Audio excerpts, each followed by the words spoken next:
Kenapa Ki? Lapar. Kenapa Ki? Aus. Lapar haus. Iya, puasa ini panas banget lagi di luar nih. 40 ada kali derajat kayaknya ada di luar.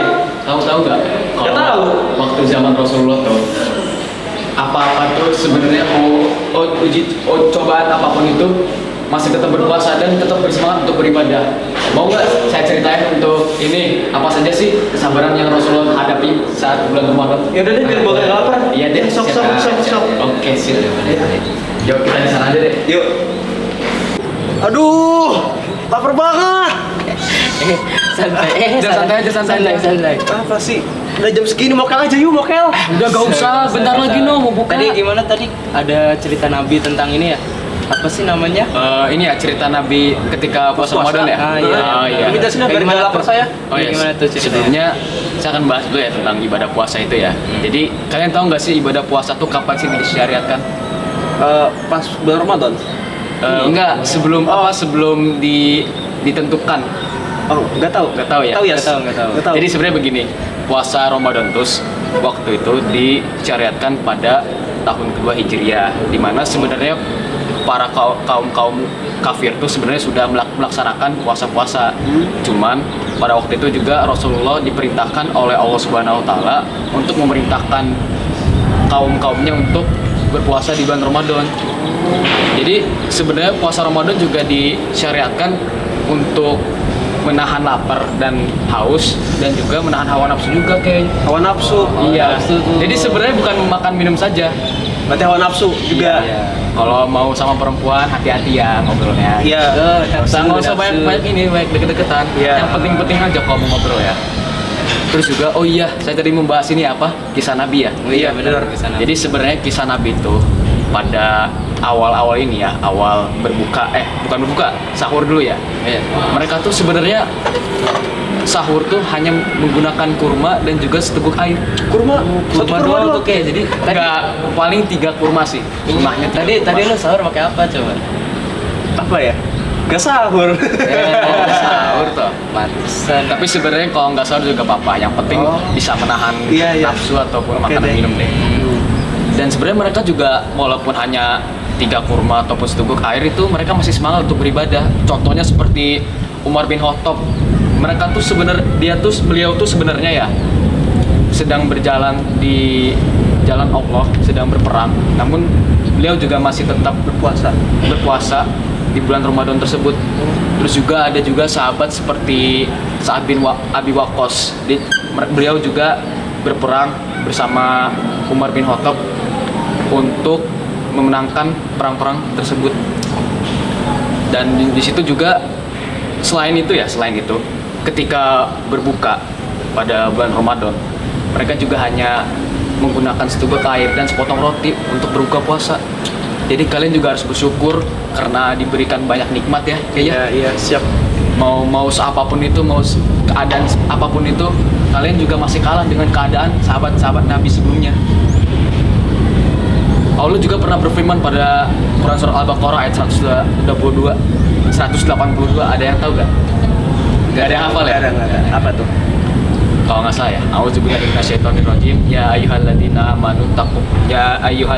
amanu kutiba alaikumusiyam kama kutiba alal ladzina min qablikum la'allakum tattaqun. Wahai orang-orang yang beriman, sesungguhnya diwajibkan atas kalian untuk berpuasa. Dan itu pun diwajibkannya ketika pada bulan Ramadan juga. Dan selain itu, saat sholat tarawih ya, mereka juga sampai kakinya tuh bengkak. Karena berdiri terlalu lama. Iya, jadi ketika selesainya sholat isya, mereka melaksanakan tarawih hingga menjelang sahur itu tiba. Mereka juga sampai khawatir loh, ini kita sempat gak ya untuk sahur gitu. Dan sahabat tuh pernah bertanya kepada Rasul, wahai Rasul, kalian tuh Rasulullah tuh, Anda tuh sebenarnya akan sudah dipastikan bakal diampuni dosanya. Apakah masih belum cukup untuk beribadah sampai menjelang sahur? Rasulullah pun menjawab seperti bahwasannya, apakah saya tidak bisa bersyukur kepada Allah untuk melaksanakan sholat dari habis sholat isya hingga sahur. Jadi bukan hanya beribadah saja, jadi tanda bahwasannya Rasulullah itu bersyukur atas nikmat yang telah diberikan dari Allah kepada sahabat-sahabatnya, pada umatnya, Rasulnya juga. Jadi seperti itu.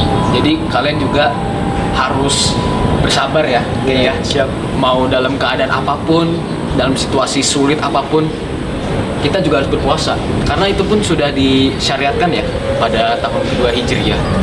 Kita juga harus tahu sebenarnya puasa di bulan Ramadan itu bukan hanya makan minum saja ya.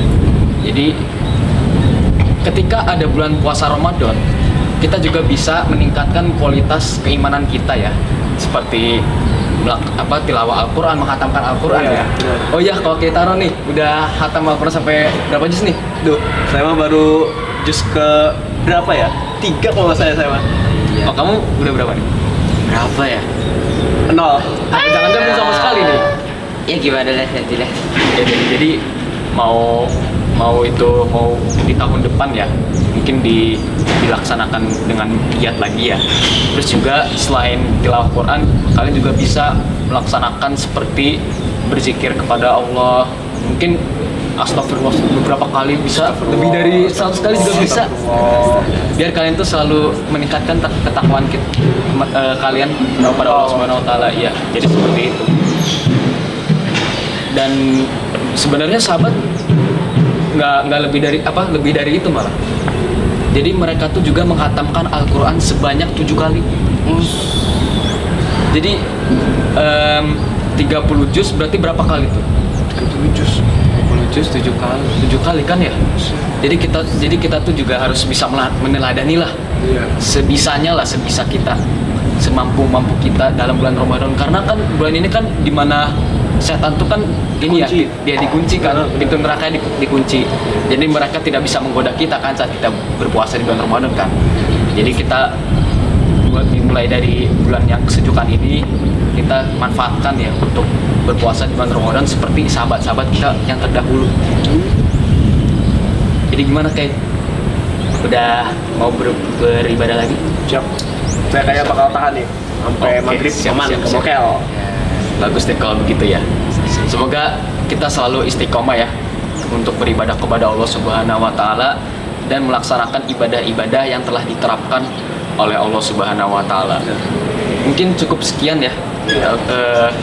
Amanah-amanah saya ya, dan cerita-cerita yang telah saya berikan kepada kalian semua. Semoga ini bermanfaat ya bagi kita semua dan para penonton juga ya yang melihat video ini. Mungkin terima kasih ya atas perhatian kalian dan perhatian para penonton. Cukup sekian, wabillahi taufiq wal hidayah. Wassalamualaikum warahmatullahi wabarakatuh.